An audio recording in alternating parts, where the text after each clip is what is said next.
Welcome to NatRevMD, a podcast where we share tips on optimizing medical billing and improving practice efficiency so you can have the business of your dreams.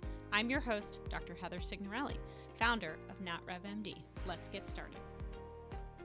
Everybody, welcome back to this week's podcast. So today we are talking all about one of the scariest things that many practices struggle with, and that is switching billing teams. And I certainly recognize it's a big decision. And I think I hear pretty much every time I talk to a new practice, kind of those same fears every single time and those hiccups that you're concerned about when it comes to making a change. And in fact, more than 70% of our transitions we've managed have not only protected revenue, but actually increased collections, sometimes as high as 35% within those first 90 days. But there is, some truth around the myths we're talking about in terms of having the right plan, having the right partner, and the right communication tool. I say this all the time, both to our current clients and our own team, that we are one team with the practice. And so we have to have the tools and the approach to make sure everybody understands we're one team, we're all in the same plan. If a practice doesn't succeed, we don't succeed. And in protecting revenue is one of the most important things for a practice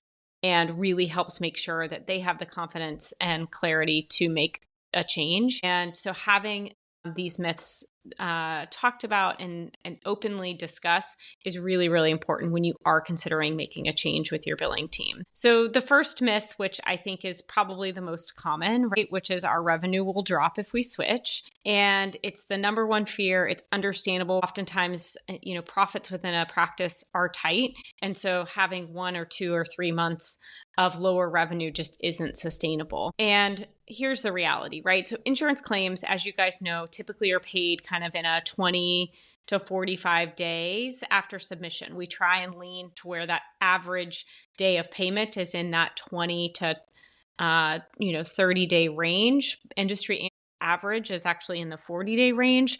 We try and squish that as much as possible. So it means in those first months of a transition, right, your revenue is really almost entirely from the claims submitted before the switch. So if you make a switch at September 1st and you're, having money coming in the 1st, 2nd, and 3rd of the month, right after that switch, that money coming in is related to claims that were submitted typically by the old billing team for claims for prior dates of service. And so it's really important to have a concrete plan is how that old AR is going to be managed, depending on if that being done by the old team or, a new billing team, and getting a really strong plan around expectations on timelines for that old AR and assigning FTEs to that old AR.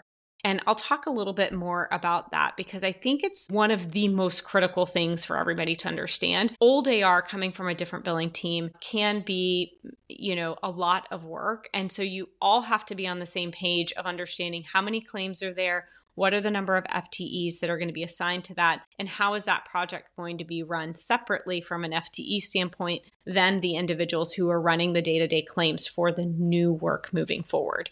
So again, really, really important to first assess all the outstanding claims as part of this transition plan, prioritize those high dollar and timely filing deadlines, again, by claim. So highest dollar to lowest dollar, working through payers that have a short timely filing as much as you can, recognizing that if you have thousands of claims that need to be touched from an old AR perspective, that there may be situations where you have timely filing happen. It just depends on how many people the practice is willing to assign from an FTE perspective, because typically those old AR projects are kind of a separate project compared to the percentage work that the new claims moving forward would be.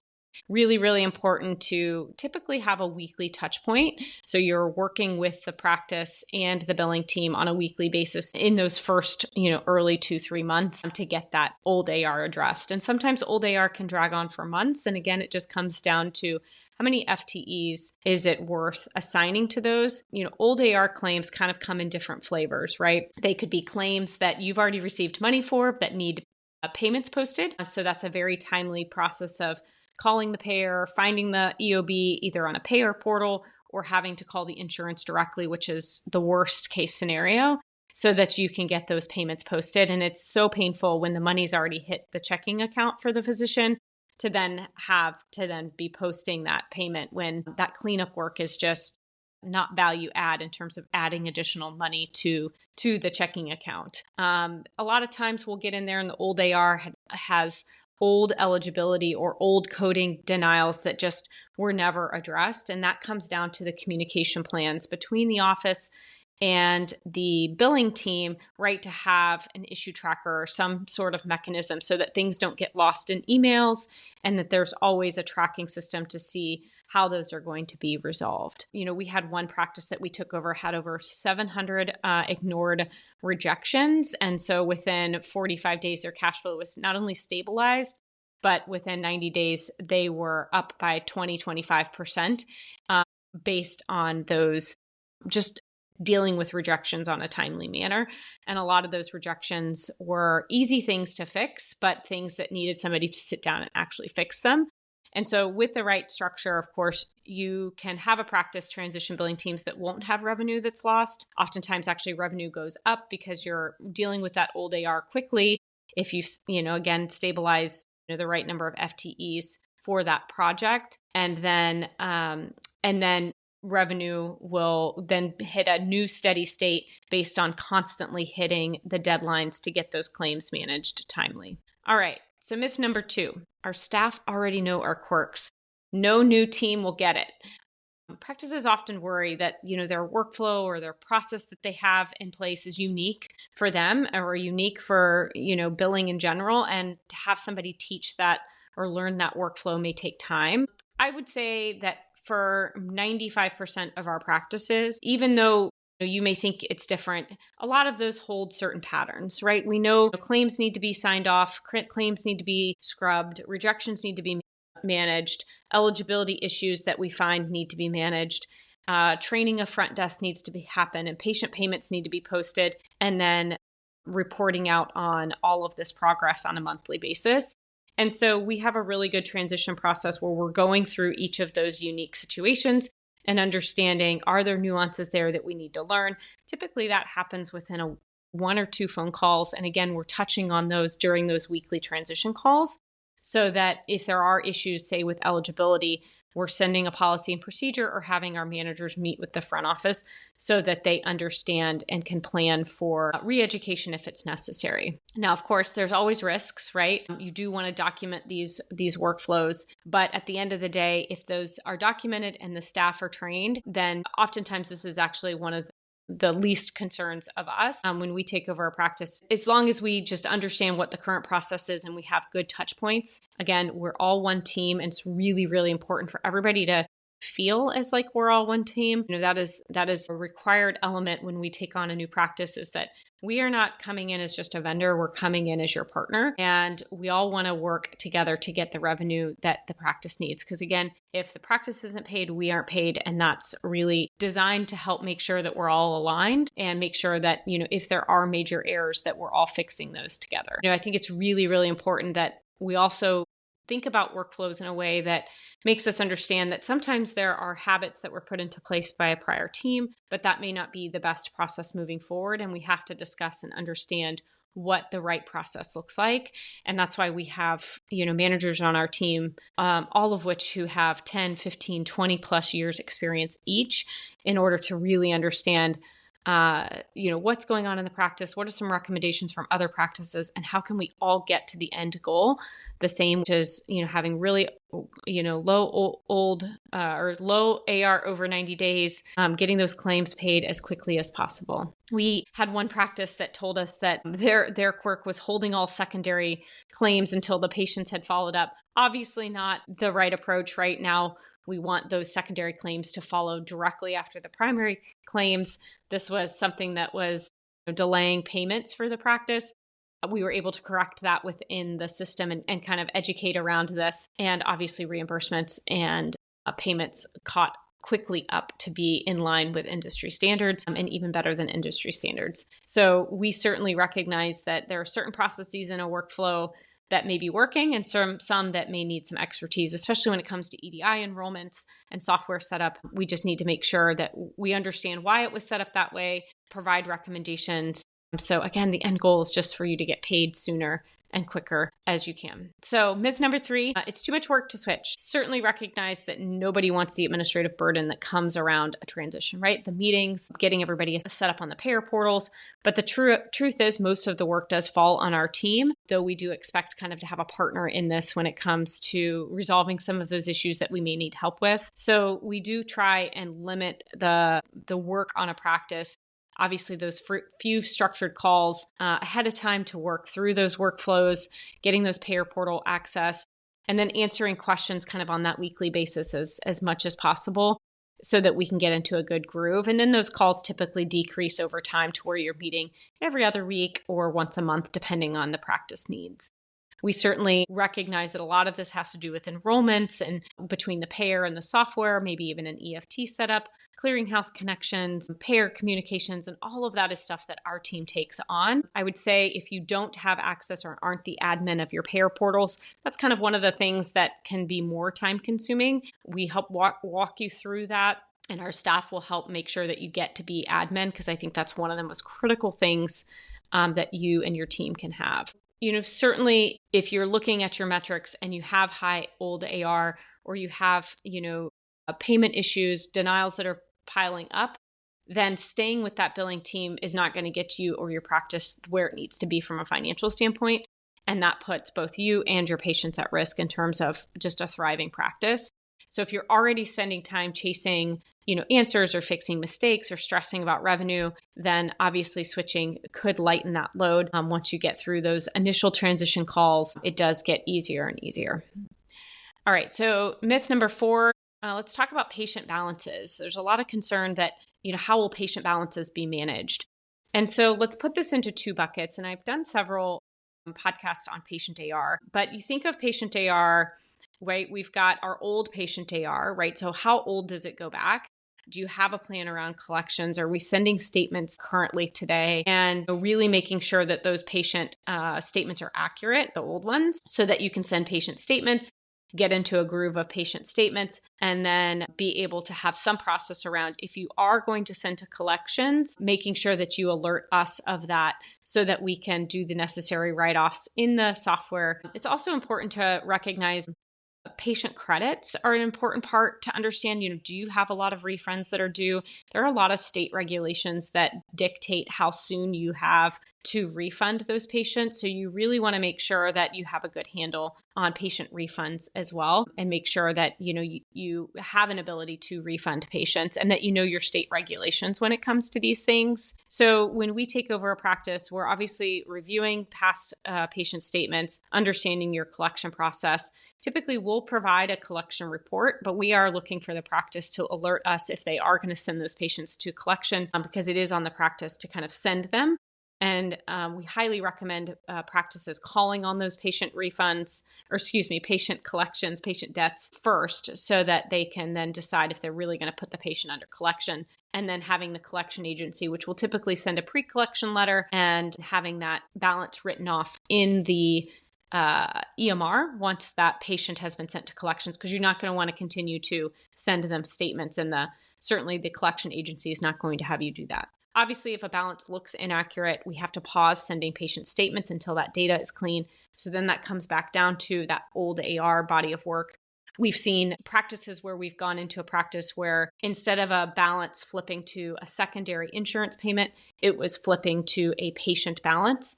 So those patient balances look like they were real, but in reality, when working the old AR, they were actually needing to be sent to a secondary insurance carrier. And so that can not only make patients really upset, but also slow down your ability to get paid the insurance information. So setup of an EMR practice management software is really, really important. And that's why, fixing the old AR, having 1 or 2 FTEs that are assigned to that old AR, including patient AR, get that cleaned up as quickly as possible, and then transition to where you're kind of in steady state is really oftentimes the best plan. I know it feels painful, but otherwise, revenue will continue to stall. If you do have denials and you do have old AR, it will continue to grow. So this is really the best opportunity to get that patient AR under control, get a new plan around patient statements, and cleaning up that data and getting that process going in the right direction. Obviously, the other part of that patient AR is the process around your front desk, right? What are they collecting upfront when it comes to patient payments? So copays, deductibles, et cetera. Are they collecting that upfront? Typically, when we collect that or have the office collect that information or that payment, we're having it sit unapplied. And so that sits ready for a claim to be adjudicated. Once the EOB comes back, we know patient responsibility. We assign that patient payment to that specific date of service. And then if there's a credit left over, it can be applied to an older date of service where there's a balance, or that's where that process where the office needs to send that patient refund back to the patient. And sometimes that's, within 30 days. Sometimes you have a longer period of time, but refunds are really, really important. All right, what happens to our old AR? And I know I kind of touched on this when we talked about, just revenue dips, but I think this is important to touch on again. It's one of the most stressful things for a practice. It's one of the things that I think keeps us all up at night. And it doesn't just disappear. Someone has to work it. And we've typically give practices kind of two options, right? So the first option is the old billing team works down the backlog while we handle the new claims. And some old billing teams may have this within their contract, right? So that they're going to want to work that old AR. And so in our preferences is if they're capable, have them work the old AR, right? So if your problem with them is about communication and metrics and just their overall knowledge about billing, then, and they're capable of working the old AR, have them do it. Because a lot of times they started the mess that's there. So have them clean up the mess. Obviously, they're going to still need your help as the practice, because if there are eligibility issues, that is typically handled by the front desk. And so you're having to manage those issues together, and you do have to have a good communication tool in place between the two of you. We need the practice's help when we manage those, and I'm sure the old billing team will too. Now, the second option is that we take over the old AR directly, but we do this with a defined manpower plan. So we typically say, okay, you have, 2,000 claims. We suggest 2 FTEs for a period of this many months. And we kind of carve that out as a separate project. And it is, the more painful of the process, just because you do want to make sure that those claims are cleaned up appropriately. It's calling insurances, it's going onto payer portals, it's fixing eligibility issues, fixing denials, submitting medical records. And so this is the most time consuming, especially if it has built up over months or even years. So we certainly always prioritize high dollar to and near dollar or near deadline claims first. And then we work kind of methodically through the lower dollars and those with the longer timely filing, deadlines. So again, I know nobody likes this discussion. It's not the sexy part of running a practice, but it is the part that gets you your money. And if handled correctly, tens of thousands of dollars can be recovered. But the longer you wait to make a transition and the longer that AR gets, the older the AR gets, the more likely you're going to have to write that off for timely filing. So just get that dealt with as soon as possible. We do really need to make sure that practices are working with us on getting the issues resolved. And this takes partnership. And I cannot stress this enough. Like we really don't consider ourselves an outsourced partner. We have an amazing, incredible team of managers and director of operation who really care about our practices, but we need a partnership to have transparency about the current processes. Even if they're messy, like we can help clean those up together, but we need to all be on the same page. I'm really against kind of pointing fingers at either the old billing team or the front office or the new billing team. Like, again, we're all on one team. I mean, it's not a person, it's a process, right? So there's no one person that should be blamed for anything that happened in the past. It's really about identifying a problem with a process, fixing the process, and moving forward. And that takes partnership. Obviously, engagement with calls or answering eligibility issues if we've identified those, teaching the front desk, like all of those things, again, take partnership and communication. And so hopefully, kind of chatting through these myths make you feel like, okay, I get it. I understand these. I can do this. And if you're sitting here going, oh, my billing team's got it, they're doing a great job. These hopefully are tips that you can think through to monitor for those amazing billing teams that you have. Because at the end of the day, when you do have successful metrics, successful revenue, and a successful practice, you feel less stressed. You can focus on your patients, which at the end of the day is what everybody wants. And if you do have to make a transition, you want to make sure that you have peace of mind knowing that your revenue is protected, that you have clarity with trustworthy, accurate metrics, that you have confidence that the denials are being worked consistently, and really just the ability to wake up and practice medicine the way you want. So if you have been feeling frustrated with your current billing team, afraid of switching, we get it. Making sure that you have the right partner. We do denial audits and AR audits for practices that are considering switching. We do that at no cost for those practices that are earning $150,000 a month in net receipts. And so reach out, head on over to NatRevMD and schedule a call with us. And myself or one of our team members will meet with you and kind of go over what those metrics look like and how you can be in a better situation moving forward. All right. Hope you have a great week, and we'll talk to you soon. Bye.